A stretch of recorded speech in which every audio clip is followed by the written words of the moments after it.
प्रिया जब भी अपने बच्चे को दूध पिलाती तब उसका देवर उसके पास आकर खड़ा हो जाता, लेकिन प्रिया कुछ कह नहीं पाती थी क्योंकि उसके पति की मौत हो चुकी थी और घर का सारा बोझ उसके देवर पर ही था। उसके देवर का नाम कमल था, जो देखने में बहुत ही गोरा चिट्टा और आकर्षक था, लेकिन प्रिया उससे कभी बात नहीं करती थी। लेकिन एक रात घर में सिर्फ वो दोनों ही थे।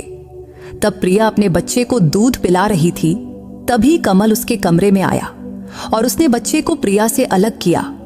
और खुद प्रिया बहुत ही सुंदर थी, इसलिए उसके माँ बाप को उसकी बड़ी चिंता रहती थी। वो इतनी खूबसूरत थी कि कोई भी उसे देखकर मोहित हो जाता। इसीलिए उसके माँ बाप ने उसके 18 साल के होते ही रिश्ते ढूंढने शुरू कर दिए थे। लेकिन प्रिया को उसके माँ बाप की पसंद के लड़के से शादी नहीं करनी थी, क्योंकि वो अपने स्कूल टाइम से ही एक अभय नाम के लड़के से बहुत प्यार करती थी। इसलिए वो अभय से प्रेम विवाह करना चाहती थी।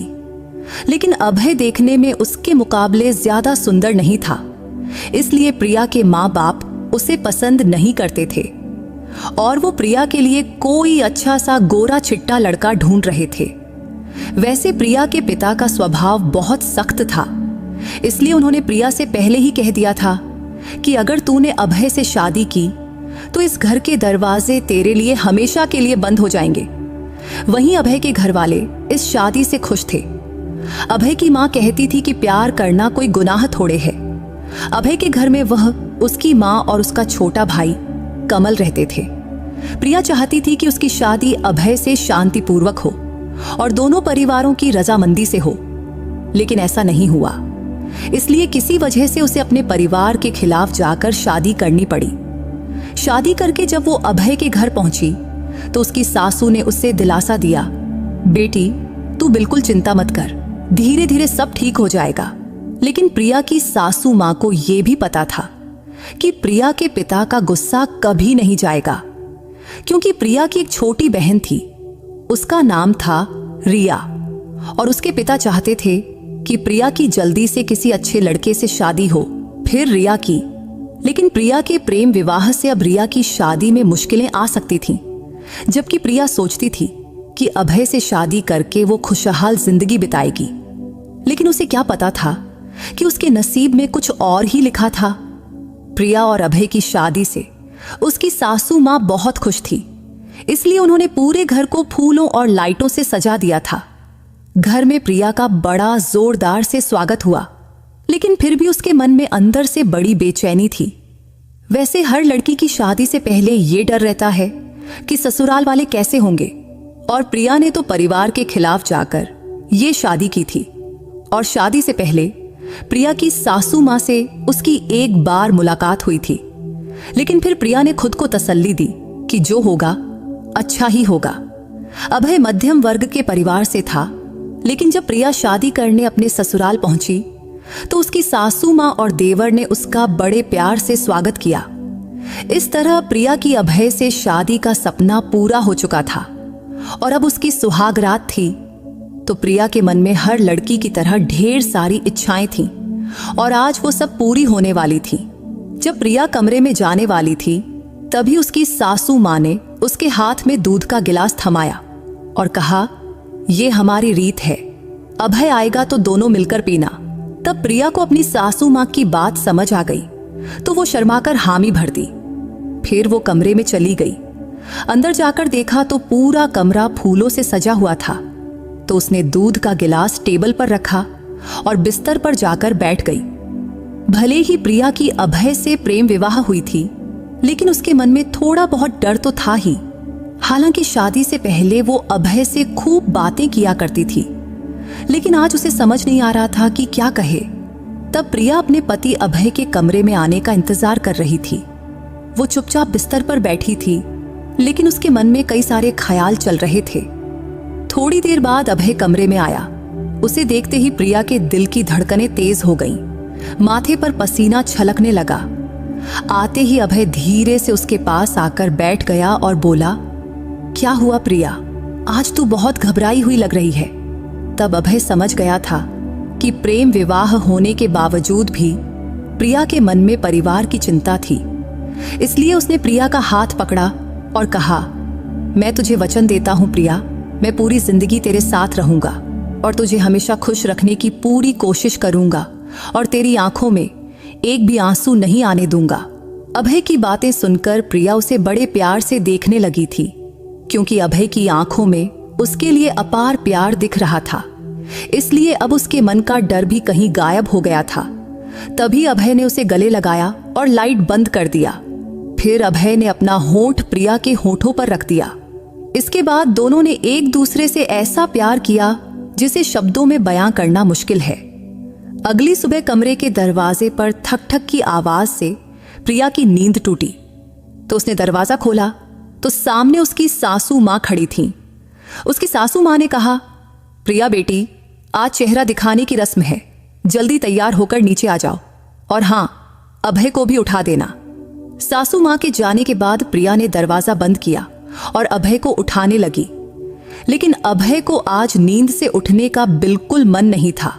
तो वो बोला, प्लीज प्रिया, थोड़ा और सोने दो ना, तू भी आ जा और सो जा। ये कहते हुए उसने प्रिया को फिर से अपनी बाहों में खींच लिया। तभी प्रिया ने हड़बड़ाते हुए कहा, नहीं नहीं, मां अभी आई थी, कह रही थी कि चेहरा दिखाने की रस्म शुरू करनी है, इसलिए हमें जल्दी तैयार होकर नीचे जाना पड़ेगा। तब उसने एक सांस में सब बता दिया। लेकिन अभय आज कुछ ज्यादा ही रोमांटिक मूड में था, इसलिए उसने प्रिया की एक न सुना और उसे फिर से बिस्तर पर खींच लिया और अपना प्यार लूटाने लगा। थोड़ी देर बाद उसने प्रिया को छोड़ा। तब प्रिया नहाने चली गई। नहाकर लौटी तो उसने एक सुंदर सी साड़ी पहनी। फिर अभय भी नहाकर तैयार हो गया। फिर दोनों हॉल में पहुंचे। वहां सारे मेहमान उनकी प्रतीक्षा कर रहे थे। पहले दोनों ने साथ में नाश्ता किया, फिर चेहरा दिखाने की रस्म शुरू हुई। प्रिया को देखने वाली हर औरत उसकी खूबसूरती की तारीफ कर रही थी। रस्म के दौरान प्रिया ने गौर किया कि उसका देवर कमल उसे कुछ अजीब नजरों से देख रहा था, लेकिन उसने सोचा शायद ये उसका वहम होगा, क्योंकि उसने आज पहली बार उसे ठीक से देखा था।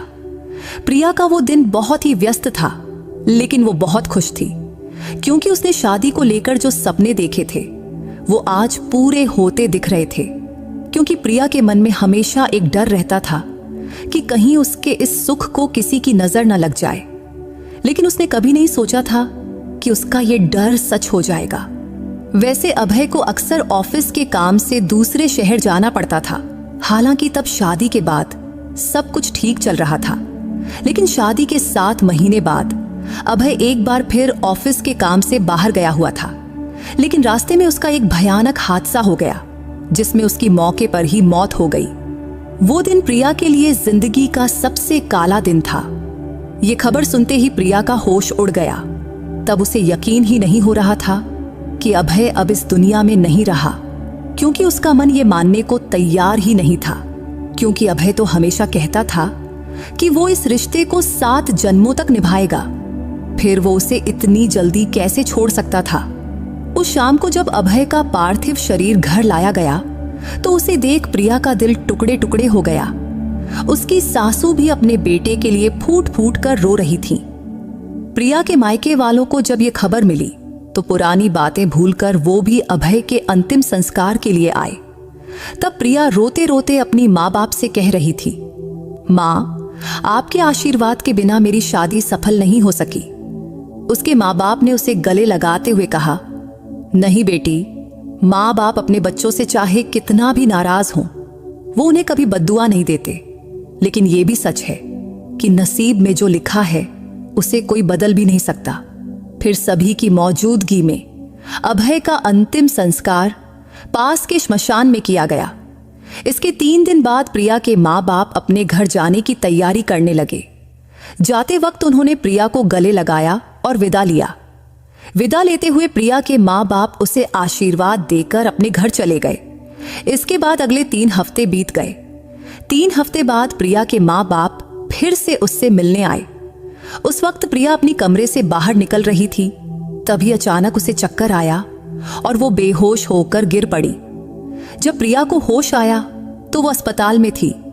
होश में आते ही डॉक्टर ने उसे देखकर कहा, प्रिया, आज से तुझे अपनी सेहत का खास ख्याल रखना होगा, क्योंकि तुम अब मां बनने वाली है। ये खबर सुनकर प्रिया को समझ नहीं आया कि वो खुश हो या दुखी।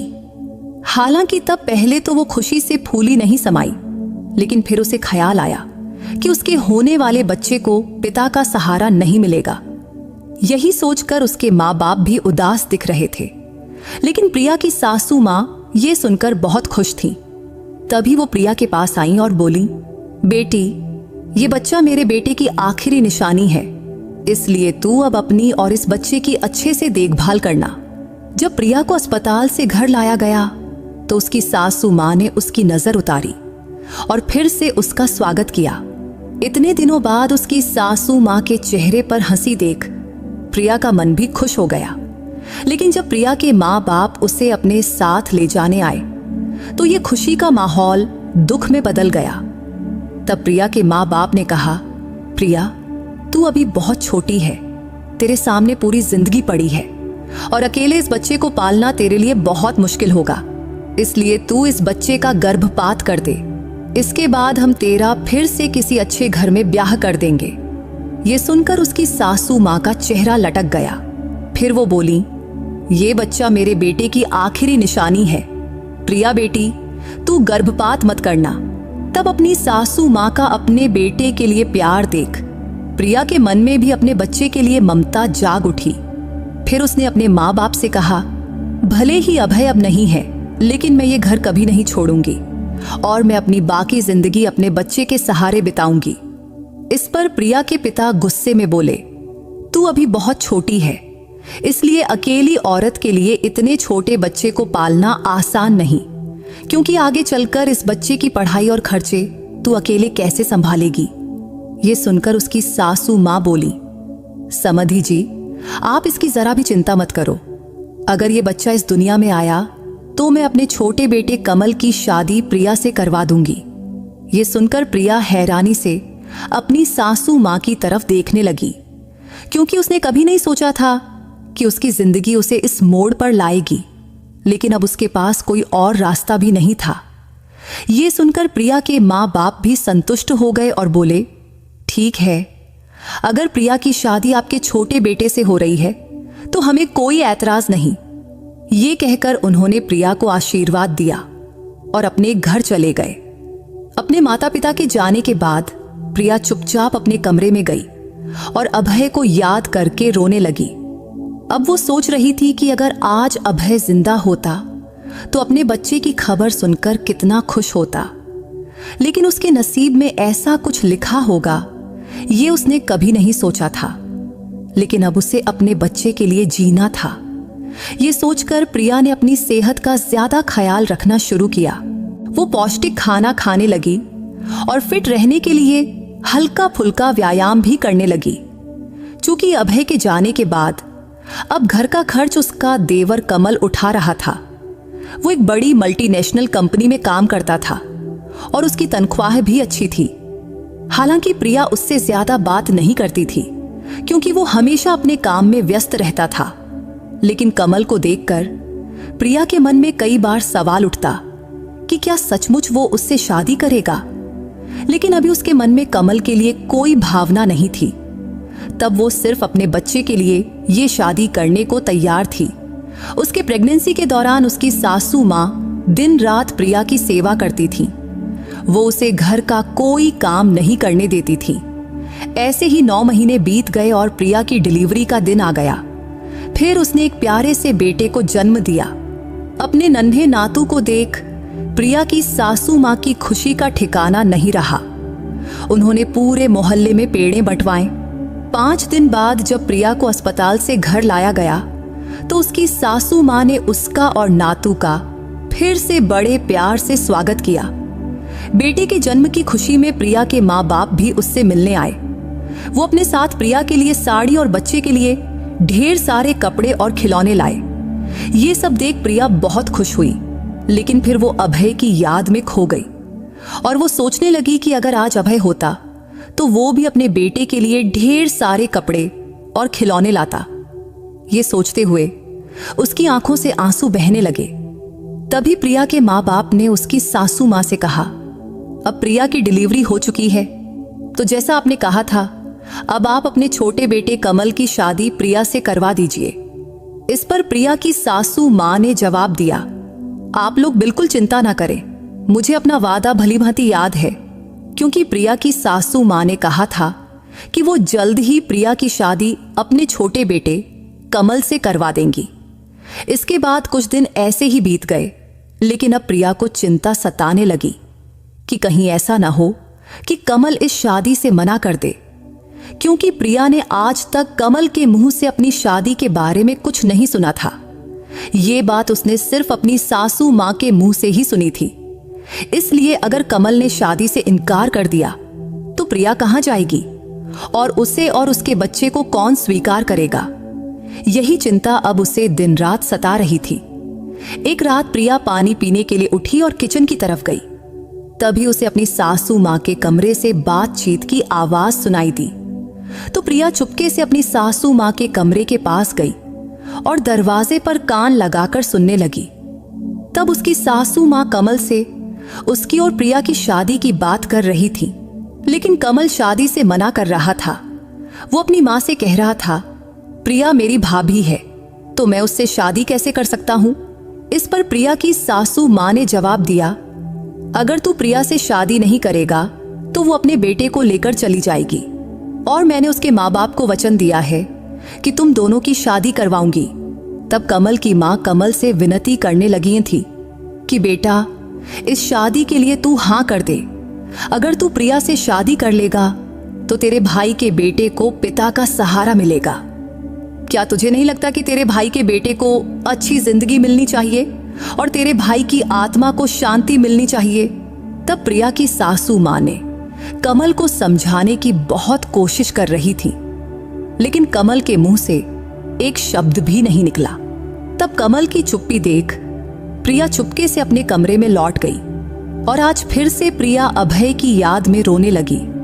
अब उसे बहुत दुख हो रहा था कि उसकी जिंदगी में बस मुश्किलें ही क्यों लिखी हैं, जबकि प्रिया ने अपनी जिंदगी के लिए कितने सपने देखे थे, लेकिन वो सपने पूरे होने से पहले ही बिखर गए। अब वो अपने बेटे को लेकर कहां जाएगी और उसे और उसके बच्चे को कौन स्वीकार करेगा? यही सोचते सोचते रोते रोते वो सो गई। अगली सुबह देर से उसकी नींद खुली। जब वो उठी तो देखा कि पूरा घर फूलों से सजा हुआ था और बाहर मंडप बनाया जा रहा था। ये सब देखकर प्रिया ने अपनी सासू मां से पूछा तो वो बोली, आज तेरी और कमल की शादी है। ये सुनकर प्रिया को हैरानी हुई और वो सोच में पड़ गई, क्योंकि रात को उसने कमल को मना करते सुना था। तो वो क्या था? फिर कमल इतनी जल्दी शादी के लिए कैसे राजी हो गया? लेकिन वो अपनी सासू मां से कुछ पूछ न सकी। तभी उसकी सासू मां ने उसे शादी के लिए एक सुंदर साड़ी दी और कहा, ये तेरी शादी की साड़ी है, ये पहनकर जल्दी तैयार हो जा बेटी। वह साड़ी देखकर प्रिया फिर अभय की यादों में खो गई। वो सोचने लगी कि अगर आज अभय जिंदा होता तो उसे ये साड़ी दोबारा नहीं पहननी पड़ती, लेकिन अब नसीब में जो लिखा है उसे कोई नहीं बदल सकता। तब प्रिया दूसरी बार वह साड़ी पहन रही थी और साड़ी पहनते वक्त उसे अपने नसीब पर बहुत गुस्सा आ रहा था। कुछ देर बाद वो तैयार होकर कमरे से बाहर निकली तो उसकी सासू मां ने उसे मंडप में बिठाया। तभी उसकी नजर कमल पर पड़ी। मंडप में बैठा कमल बिल्कुल उदास लग रहा था। उसके चेहरे पर जरा सी भी खुशी नहीं दिख रही थी और वो सिर झुकाए चुपचाप बैठा था। उसे देखकर ऐसा लग रहा था कि वो ये शादी मजबूरी में कर रहा है। ये सब देखकर प्रिया को भी एहसास हुआ कि वो भी तो ये शादी मजबूरी में ही कर रही है। तब प्रिया और कमल की शादी बड़े सादे तरीके से हुई। इस शादी में प्रिया के माँ बाप भी मौजूद थे। शादी के बाद दोनों ने बड़ों के पैर छूकर आशीर्वाद लिया। उस रात जब उसकी सासू मां ने प्रिया को कमल के कमरे में भेजा तो वो बहुत घबरा रही थी, क्योंकि उसे नहीं पता था कि आज कमल उससे कैसा बर्ताव करेगा। इसलिए ये रात उसकी जिंदगी की सबसे अजीब रात हो सकती थी। यही सोचते सोचते वो बहुत परेशान हो रही थी।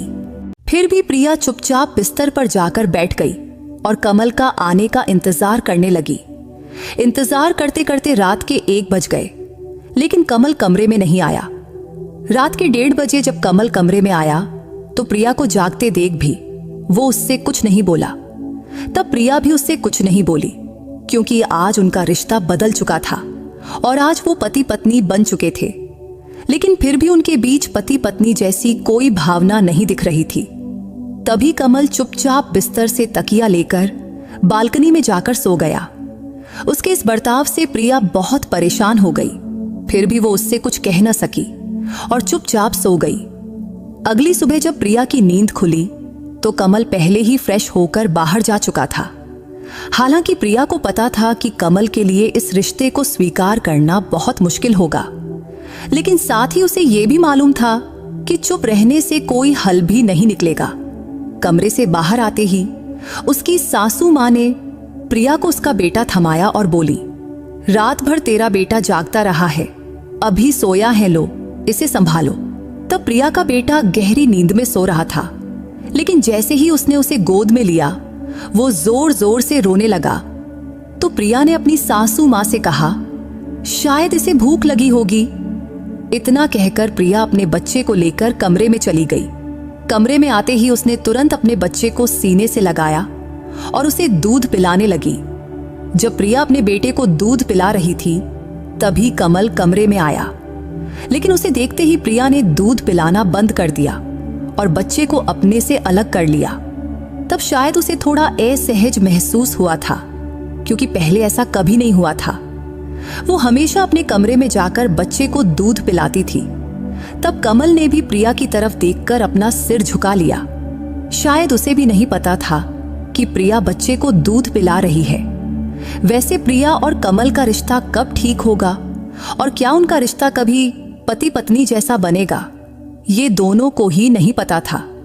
इसके बाद और कुछ दिन ऐसे ही बीत गए। अब कमल प्रिया के बेटे से बहुत प्यार करने लगा था और वो उसके लिए नए नए खिलौने लाता और उसे पिता जैसा प्यार भी देता था। लेकिन आज तक प्रिया और कमल के बीच पति पत्नी का रिश्ता नहीं बन पाया था। एक रात प्रिया की तबीयत ठीक नहीं थी। तब उसे तेज बुखार था और उसका बेटा भूख की वजह से जोर जोर से रो रहा था। तब जैसे ही प्रिया ने उसे दूध पिलाना शुरू किया कि तभी कमल कमरे में आया और वहीं खड़ा हो गया। तब कमल को अपने पास खड़ा देख प्रिया को बहुत शर्मिंदगी महसूस हुई, लेकिन कमल वहीं खड़ा रहा। तब प्रिया को उसका यह बर्ताव बिल्कुल पसंद नहीं आया। तब प्रिया कुछ बोल पाती उससे पहले ही कमल ने बच्चे को उससे अलग किया और कहा, तुम मुझे गलत समझ रही हो। मैं यहां सिर्फ ये बताने आया था कि तुम्हें तेज बुखार है। ऐसे में बच्चे को दूध पिलाना ठीक नहीं है, वरना वो भी बीमार पड़ सकता है। इतना कहकर कमल बच्चे को बाहर ले गया और खुद पाउडर का दूध बनाकर उसे पिलाने लगा। ये देख प्रिया को अपनी गलती समझ आई। फिर वो तुरंत उठकर बाहर गई और देखा कि कमल उसके बेटे को बड़े प्यार से दूध पिला रहा है। तभी प्रिया माफी मांगने कमल के पास गई, लेकिन वो गुस्से में उठकर वहां से चला गया। अब प्रिया और कमल के बीच की दूरी खत्म होने के कोई आसार नहीं दिख रहे थे। लेकिन आज कमल के इस व्यवहार से प्रिया समझ गई थी कि वो उसके बेटे से बहुत प्यार करता है। अब प्रिया और कमल की शादी को 2 महीना बीत चुका था, लेकिन दोनों एक ही कमरे में रहते हुए भी अलग अलग सोते थे। कमल कमरे में सोफे पर सोता, जबकि प्रिया अपने बेटे के साथ बिस्तर पर। एक दिन उसकी सासू मां ने प्रिया से पूछा, प्रिया, तुम और कमल इस शादी से खुश तो हो ना? इस पर प्रिया ने हाँ में सिर हिलाया। फिर आगे उसकी सासू मां ने पूछा, क्या तुम दोनों के बीच पति पत्नी जैसा रिश्ता बन पाया है? तब प्रिया को उनकी बात अच्छे से समझ आ गई कि वो क्या पूछना चाहती हैं, तो उसने नहीं में सिर हिलाया।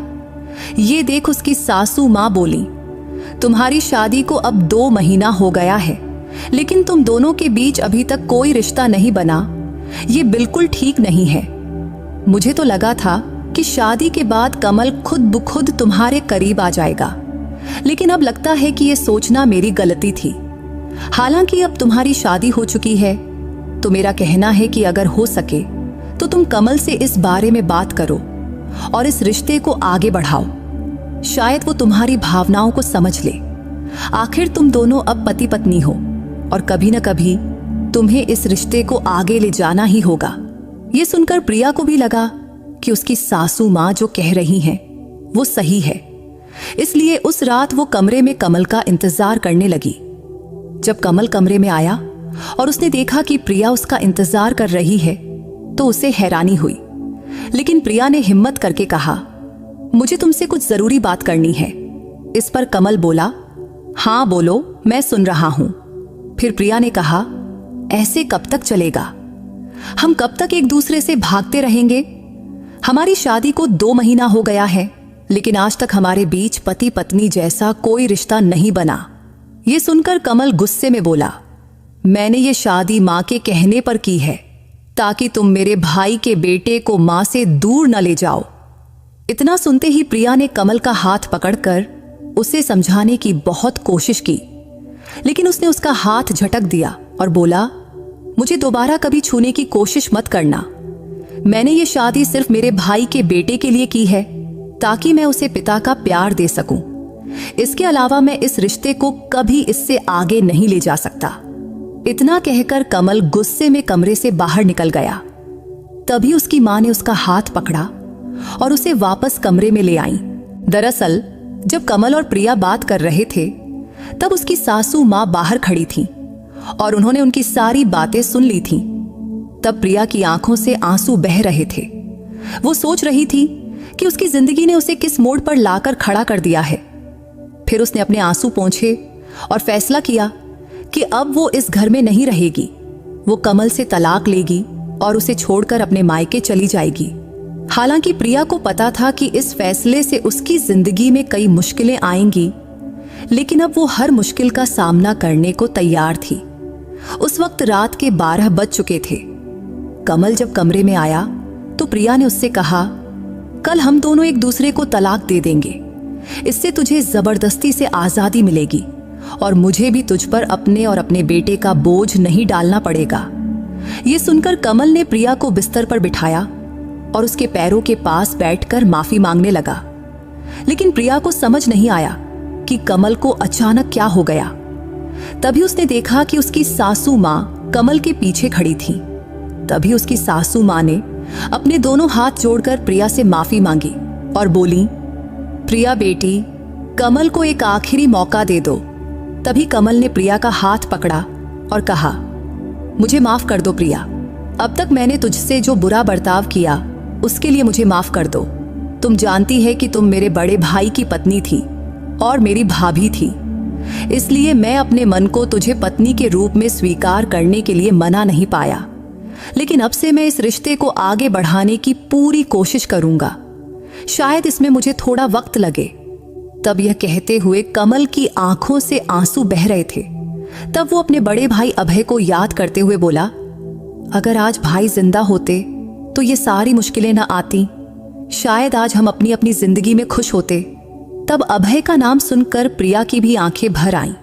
फिर उसने कमल से कहा, ठीक है, मैं तुम्हें एक मौका जरूर दूंगी, लेकिन जब तक हम पति पत्नी का रिश्ता पूरी तरह स्वीकार नहीं करते तब तक हम दोस्ती का रिश्ता तो निभा ही सकते हैं।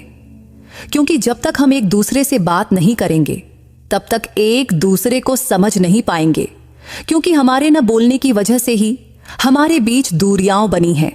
तभी उसकी सासू मां आगे बढ़ी और प्रिया के माथे को चूमकर बोली, बेटी, तुम दोनों पति पत्नी के रिश्ते में आगे बढ़ो और खुश रहो। मुझे इससे ज्यादा और क्या चाहिए? बस मेरे बच्चे सुखी रहें, यही काफी है। इसके बाद उसकी सासू मां कमरे से बाहर चली गई। फिर कमल और प्रिया भी अपने कमरे में सो गए। इसके बाद कमल का व्यवहार धीरे धीरे बदलने लगा था, क्योंकि अब दोनों एक दूसरे से बात करने लगे थे। फिर जल्द ही प्रिया और कमल के बीच की दूरियां खत्म हो गईं और वो दोनों धीरे धीरे एक दूसरे के करीब आने लगे। एक दिन कमल प्रिया को बाहर घुमाने ले गया। तब पहली बार प्रिया कमल के साथ उसकी बाइक पर बाहर घूमने गई थी। उस दिन कमल कभी बाइक धीरे चलाता तो कभी अचानक तेज रफ्तार में ब्रेक मार देता। जब वो तेज रफ्तार में ब्रेक मारता तो उनके बीच का फासला कम हो जाता और प्रिया उसके करीब आ जाती। लेकिन जब प्रिया की नजर बाइक के शीशे पर पड़ी तो उसने कमल के चेहरे पर एक शरारती मुस्कान देखी। मुस्कान देख उसे समझ आ गया कि वो ये सब जानबूझकर कर रहा है। तो अब प्रिया ने भी उसे पीछे से जोर से पकड़ लिया ये देख कमल के चेहरे पर एक अलग ही खुशी छा गई। उस शाम को जब वो दोनों घर लौटे तो प्रिया दौड़कर घर के अंदर गई, लेकिन उसने देखा कि घर में कोई नहीं है, तो उसे अपने बेटे की चिंता होने लगी। वहीं कमल उसे पीछे से पुकार रहा था। जब कमल उसके पास आया तो प्रिया ने पूछा, मेरा बेटा कहाँ है? तो कमल ने जवाब दिया, तुम उनकी जरा भी चिंता मत करो प्रिय, माँ और बच्चे वो दोनों मासी के घर गए हैं और कल सुबह तक वापस आ जाएंगे। इसके बाद कमल प्रिया को अपने कमरे की ओर ले गया। तब कमरे का दरवाजा खोलते ही प्रिया ने देखा कि पूरा कमरा फूलों से सजा हुआ था। यह देखकर वो हैरान भी हुई और खुश भी। तब उनका कमरा बिल्कुल उसकी सुहागरात वाले कमरे की तरह ही सजा हुआ था। तो दोनों ने एक दूसरे का हाथ पकड़ा और कमरे में दाखिल हुए, क्योंकि आज की रात उनके लिए बहुत खास थी। कमरे में जाने के बाद कमल ने प्रिया से कहा, मैं आज तुझे जानबूझकर बाहर घुमाने ले गया था ताकि मैं ये सब सरप्राइज प्लान कर सकूं। तब कमल की बात सुनकर प्रिया बहुत खुश हुई, लेकिन कमल अब हर बात पर धीरे धीरे प्रिया के करीब आ रहा था। लेकिन प्रिया ने उसे हल्का सा धक्का दिया और उससे दूर हट गई, क्योंकि उसे कमल की नजरों का मतलब समझ आ गया था। प्रिया और कमल की शादी को अब 3 महीने बीत चुके थे। तब जाकर उनके बीच असली पति पत्नी के रिश्ते की शुरुआत हुई थी। कमल ने प्रिया का हाथ जोर से पकड़ा और कहा, इस रिश्ते को मैं मरते दम तक निभाऊंगा। प्रिया ने कमल के मुंह पर हाथ रखकर कहा, प्लीज कमल, अब से कभी मरने की बात मत करना। ये कहते हुए उसकी आंखों में आंसू आ गए। तभी कमल ने कहा, ठीक है बाबा, अब से ऐसा कुछ नहीं बोलूंगा जिससे तुम्हारी आंखों में आंसू आए। मैं ये नहीं कह सकता कि जो हुआ उसे भूल जाओ, लेकिन मैं वचन देता हूं कि अब से तुम्हारी आंखों में एक भी आंसू नहीं आने दूंगा। इतना कहकर कमल ने प्रिया को अपनी बाहों में लिया और कमरे की लाइट बंद कर दिया। आज उनकी जिंदगी की नई शुरुआत हुई थी, क्योंकि उनके बीच की दूरियां अब प्यार में बदल गई थीं और दोनों इतने करीब आ चुके थे कि एक दूसरे के दिल की धड़कनें साफ सुनाई दे रही थीं। तो दोस्तों, अगर आपको प्रिया की ये कहानी पसंद आई हो तो इस वीडियो को लाइक और चैनल को सब्सक्राइब करना मत भूलना। फिर किसी नई कहानी में मुलाकात होगी। बाय।